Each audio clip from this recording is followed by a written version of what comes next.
നിനക്ക് സുഖാണോ മോളെ? ഋഷി കുസൃതിയോടെ ചോദിച്ചുകൊണ്ട് അവളുടെ കവിളിൽ ഒരു ഉമ്മ കൊടുത്തു. ശ്രീലക്ഷ്മി ഞെട്ടി എഴുന്നേറ്റു. കവിളിൽ കൈവച്ച് മറുകൈ ഇടുപ്പിൽ വെച്ച് കണ്ണീരോടെയും കപട ദേഷ്യത്തോടെയും അവനെ നോക്കി. ഏതവസ്ഥയിലായാലും ഇതിനൊരു കുറവുമില്ല. അവൾ കളിയാക്കി അവന്റെ നെഞ്ചിൽ കുത്തി. പെട്ടെന്ന് ഋഷിൻ ആ അമ്മേ വേദനിക്കുന്നു എന്നലറി. അയ്യോ വേദനിച്ചോ? ഞാൻ ഡോക്ടറെ വിളിക്കാം. ശ്രീലക്ഷ്മി പരിഭ്രമത്തോടെ തിരിഞ്ഞതും ഋഷി അവളുടെ കയ്യിൽ പിടിച്ച് പിന്നിലേക്ക് വലിച്ചു. അവൾ അവന്റെ മേൽ വീണു. അതേസമയം ഋഷിന് എന്തെങ്കിലും സംഭവിക്കുമോ എന്ന് ഭയന്ന് 2 ദിവസമായി ശ്വാസം അടക്കിപ്പിടിച്ചു നിൽക്കുന്ന ശ്രീലക്ഷ്മിക്ക് ആ ഗാഠചുംബനം കടുത്ത വേനലിൽ പെയ്ത മഴ പോലെ ആശ്വാസമായിരുന്നു. ഉള്ളിലെ ആരവങ്ങളും പരിഭവങ്ങളും എല്ലാം ആ ചുംബനത്തിലടങ്ങി. അവൾ ചുറ്റുമുള്ള ലോകം മറന്ന് ഋഷിനിലേക്ക് ചുരുങ്ങി. പെട്ടെന്ന് ഋഷിൻ വേദന എടുത്ത പോലെ ആ എന്ന് ശബ്ദമുണ്ടാക്കിയതും ശ്രീലക്ഷ്മി പരിഭ്രാന്തയായി അവനിൽ നിന്ന് മാറി. എന്താ ഋഷി? അവൾ ഭയത്തോടെ ചോദിച്ചു. അവൾ അവന്റെ നെഞ്ചിൽ ചെറുതായി തടവി. അതൊന്നുമില്ല പെണ്ണെ, അവൻ കണ്ണിറുക്കിക്കൊണ്ട് പറഞ്ഞു. അവൾ നാണം വന്നത് മറച്ചുകൊണ്ട് പറഞ്ഞു. അതൊന്നുമല്ല, മുതുകിൽ ബുള്ളറ്റ് കൊണ്ട ഭാഗം വേദനിച്ചു കാണും. ഡോക്ടർ പറഞ്ഞുകൊണ്ടേയിരിക്കുകയായിരുന്നു നിന്റെ ഭർത്താവ് എന്തോ അത്ഭുതം കൊണ്ട് രക്ഷപ്പെട്ടാണെന്ന്, ജസ്റ്റ് മിസ്സാണെന്ന്. നിനക്കറിയോ ഞാൻ എത്ര പേടിച്ചെന്ന്? നിന്നോട് ആരാ സ്വന്തം ജീവൻ പണയം വെച്ച് മറ്റുള്ളവരെ ഹെൽപ്പ് ചെയ്യാൻ പറഞ്ഞത്? നിനക്കെന്തെങ്കിലും പറ്റിയിരുന്നെങ്കിലും എനിക്ക് പിന്നെ ആരുണ്ട്? നീ അത് ആലോചിച്ച് നോക്കിയോ? കണ്ണീരോടെ വിരുമ്മിക്കൊണ്ട് പറഞ്ഞ അവളുടെ കണ്ണുനീർ അവൻ കൈനീട്ടി തുടച്ചു. ശ്രീ പ്ലീസ് കരയരുത്. നീ കരയുന്നത് മാത്രം എനിക്ക് കാണാൻ വയ്യ, അവൻ സങ്കടത്തോടെ പറഞ്ഞു. ഞാൻ എങ്ങനെ കരയാതിരിക്കും? ഒരു ദിവസം മുഴുവൻ നീ ഐസിയുവിൽ ബോധമില്ലാതെ കിടന്നു. 24 മണിക്കൂർ കഴിഞ്ഞ് എന്തെങ്കിലും പറയാൻ കഴിയുന്ന ഡോക്ടർ പറഞ്ഞത്. സിനിമയിൽ മാത്രമേ ഞാൻ ഇങ്ങനെയുള്ള സിറ്റുവേഷൻസ് ഒക്കെ കണ്ടിട്ടുള്ളൂ. ആ സമയത്തൊക്കെ ഞാൻ എത്ര പേടിച്ചെന്നറിയോ? ഓപ്പറേഷൻ നടത്തി ബുള്ളറ്റ് പുറത്തെടുത്തതിന് ശേഷം ഇനി പേടിക്കാനൊന്നുമില്ലെന്ന് പറഞ്ഞപ്പോഴാണ് എനിക്കൊന്ന് ശരിക്ക് ശ്വാസം എടുക്കാൻ പോലും കഴിഞ്ഞത്. ഇനി നീ ഇങ്ങനെ സ്വന്തം ജീവൻ നോക്കാതെ ആരെയും സഹായിക്കാൻ ഇറങ്ങി പുറപ്പെടില്ലെന്ന് എനിക്ക് സത്യം ചെയ്താ. ശ്രീലക്ഷ്മി കണ്ണീർ തുടച്ച് അവന് മുന്നിൽ കൈനീട്ടി പറഞ്ഞു. എന്തായാലും രക്ഷപ്പെട്ടില്ലേ? അവരത്രയും ആളുകളുടെ ജീവൻ അപകടത്തിലാണെന്ന് അറിഞ്ഞിട്ടും എങ്ങനെ നമ്മൾ അവരെ രക്ഷിക്കാതിരിക്കും? ഋഷിൻ സങ്കടത്തോടെ ചോദിച്ചപ്പോൾ ശ്രീലക്ഷ്മിക്കും അത് ശരിയാണെന്ന് തോന്നി. 2 ദിവസം മുൻപ് നടന്ന കാര്യങ്ങൾ അവൾ ഓർത്തു. അന്ന് ഋഷിൻ പറഞ്ഞിട്ട് ട്രാവലറിൽ നിന്ന് ഇറങ്ങി എല്ലാവരും കൂടെ നടക്കാൻ തുടങ്ങിയപ്പോഴാണ് വണ്ടി തങ്ങളെ മറികടന്ന് അമിത വേഗത്തിൽ ടാർ റോഡിൽ നിന്ന് ഇറങ്ങി മൺപാതയിലേക്ക് കയറുന്നത് കണ്ടത്. എന്തോ പന്തികേടുണ്ടെന്ന് മനസ്സിലാക്കിയ തങ്ങൾ ഒരു വലിയ മരത്തിന്റെ മറവിൽ ഒളിച്ചിരുന്ന് ബസ്സിലേക്ക് നോക്കുകയായിരുന്നു. കുറെ നേരം അകത്തു നിന്നും അനക്കമൊന്നും ഇല്ലാതിരുന്നപ്പോൾ ഋഷി ഭവീനെ ഒന്ന് നോക്കി മരത്തിന്റെ മറവിൽ നിന്നും ഇറങ്ങി ഒരു പടി മുന്നോട്ട് വെച്ചു. അപ്പോൾ പെട്ടെന്ന് ബസ്സിന്റെ വാതിൽ തുറന്ന് കൂടെ വന്നവരെല്ലാം നിരനിരയായി ഇറങ്ങി തുടങ്ങി. എന്താണ് സംഭവിക്കുന്നതെന്ന് മനസ്സിലാകാതെ നോക്കി നിൽക്കുകയാണ് അവസാനം ഇറങ്ങിയ ഗൗരിയെ ആരോ തടയുന്നത് അവർ ശ്രദ്ധിച്ചത്. അത് കണ്ട് ഋഷിന്റെ നെറ്റി ചുളിഞ്ഞു. അകലം കാരണം അവരുടെ സംസാരം കേട്ടില്ലെങ്കിലും അവിടെ എന്തോ ശരിയല്ലെന്ന് അവളുടെ പ്രതികരണത്തിൽ നിന്ന് മനസ്സിലായി. ഇനി എന്തു ചെയ്യും? ഋഷിനെ നോക്കി ആംഗ്യത്തിലൂടെ ഭവീൻ ചോദിച്ചു. നിങ്ങൾ ഇവിടെ നിന്ന് അവരെ നോക്കൂ, അവിടെ എന്താണ് സംഭവിക്കുന്നതെന്ന് ഞാൻ നോക്കാം. ആംഗ്യത്തിൽ മറുപടി പറഞ്ഞ് ഋഷിൻ ശബ്ദമുണ്ടാക്കാതെ ട്രാവലറിന്റെ മറുവശത്തേക്ക് പോയി. അതിനിടയിൽ തലവൻ ഗൗരിയെ അകത്തേക്ക് തള്ളിയിട്ട് പാസഞ്ചർ ഡോർ ആഞ്ഞടച്ചിരുന്നു. അതേസമയം തന്നെ ഋഷിൻ ഡ്രൈവർ സീറ്റിനടുത്തുള്ള ഡോർ ശബ്ദമില്ലാതെ തുറന്ന് ഒരു പൂച്ചയെ പോലെ ഉള്ളിലേക്ക് കയറി. അത് കണ്ട് ശ്രീലക്ഷ്മിയുടെ ഹൃദയം ഭയന്ന് പിടഞ്ഞു. തുടർന്ന് ബഹളം കേട്ട് ഓടിയെത്തിയപ്പോഴേക്കും ഋഷിൻ വെടിയേറ്റ് താഴെ വീണിരുന്നു.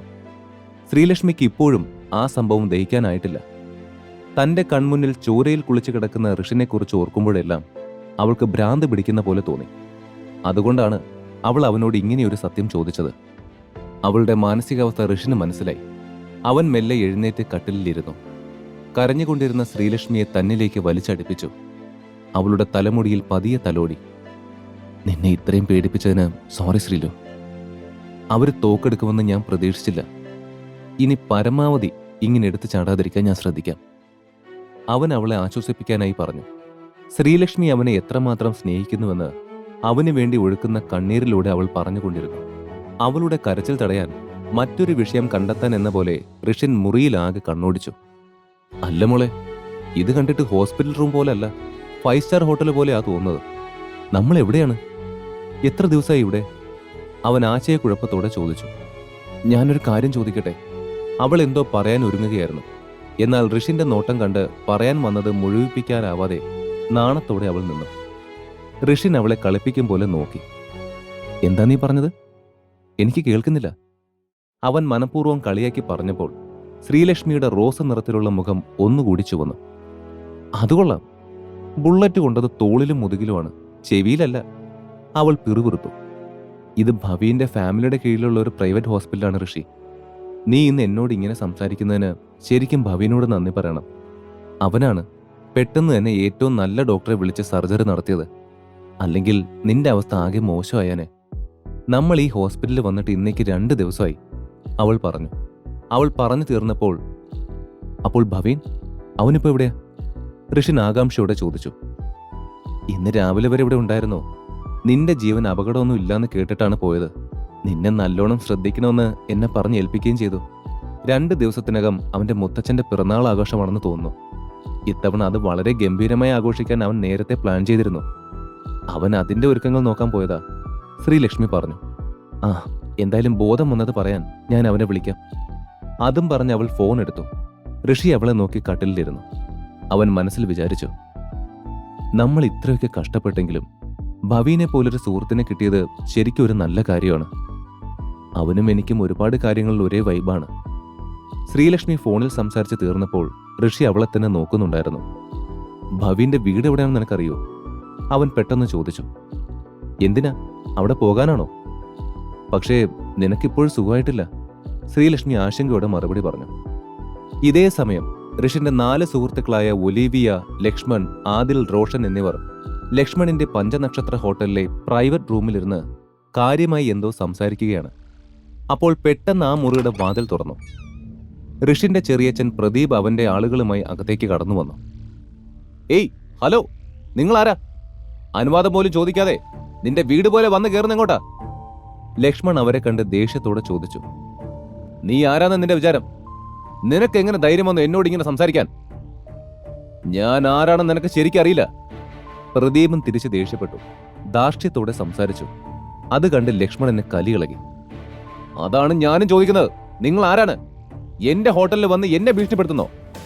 അവൻ ചോദിച്ചു. എന്റെ പേര് പ്രദീപ് വർമ്മ. ആ ഋഷിൻ ഇവിടെ ഉണ്ടായിരുന്നെങ്കിൽ ഞാൻ ആരാണെന്നും എന്താണെന്നും അവൻ നിങ്ങളോട് പറയുമായിരുന്നു. പ്രദീപ് പരിഹാസത്തോടെ പറഞ്ഞു.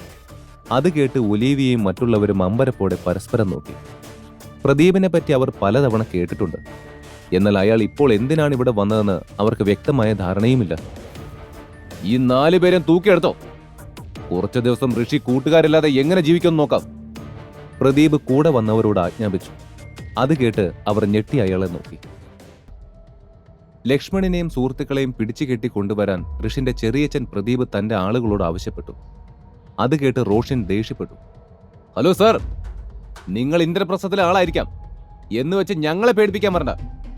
ഇത് കേരളമാണ്, അല്ലാതെ മുംബൈ അല്ല. അവൻ മുന്നറിയിപ്പ് സ്വരത്തിൽ പറഞ്ഞു. നീ എന്താ ഭീഷണിപ്പെടുത്തുകയാണോ? അയാൾ അവനെ തുറച്ചു നോക്കി. അതെ, അല്ലെങ്കിൽ തന്നെ ഞങ്ങളെ പിടിച്ചുകൊണ്ട് പോകാൻ പറയാൻ നിങ്ങൾക്ക് എന്താ അവകാശം? പ്രദീപിന്റെ കൂടെയുള്ള ബോഡി ഗാർഡ്സിനെ കണ്ടപ്പോൾ തന്നെ ആദിലിന് ദേഷ്യം മരിച്ചു കയറി. അങ്ങനെയാണെങ്കിൽ ആ ഋഷിനെ സഹായിക്കാൻ നിങ്ങൾക്കൊക്കെ എന്താ അവകാശം? പ്രദീപ് പരിഹാസത്തോടെ ചോദിച്ചു. ഋഷി ഞങ്ങളുടെ ഫ്രണ്ടാണ്, അവനു വേണ്ടി ഞങ്ങൾ എന്തും ചെയ്യും. 4 പേരും ഒരേ സ്വരത്തിൽ പറഞ്ഞപ്പോൾ പ്രദീപ് ഒരു നിമിഷം നിശബ്ദനായി നിന്നുപോയി. നിങ്ങൾ എന്താ ചെയ്യുന്നതെന്ന് നിങ്ങൾക്ക് ഇപ്പോഴും മനസ്സിലായിട്ടില്ല. കാരണം നിങ്ങൾ വളരെ തിടുക്കത്തിൽ ഋഷിക്കൊപ്പം ചേർന്നു. അതുവഴി ഇന്ദ്രപ്രസ്ഥം ഫാമിലിയുടെ വൈരാഗ്യം നേടി. ഇപ്പോൾ നിങ്ങളെ കൈകാര്യം ചെയ്യാൻ ഋഷിയുടെ മുത്തച്ഛൻ എന്നെ ഇങ്ങോട്ട് അയക്കേണ്ടി വന്നു. ഈ കഥ തുടർന്ന് കേൾക്കുന്നതിനായി ഇപ്പോൾ തന്നെ പോക്കറ്റ് FM ആപ്പ് ഇൻസ്റ്റാൾ ചെയ്യൂ. Link in description.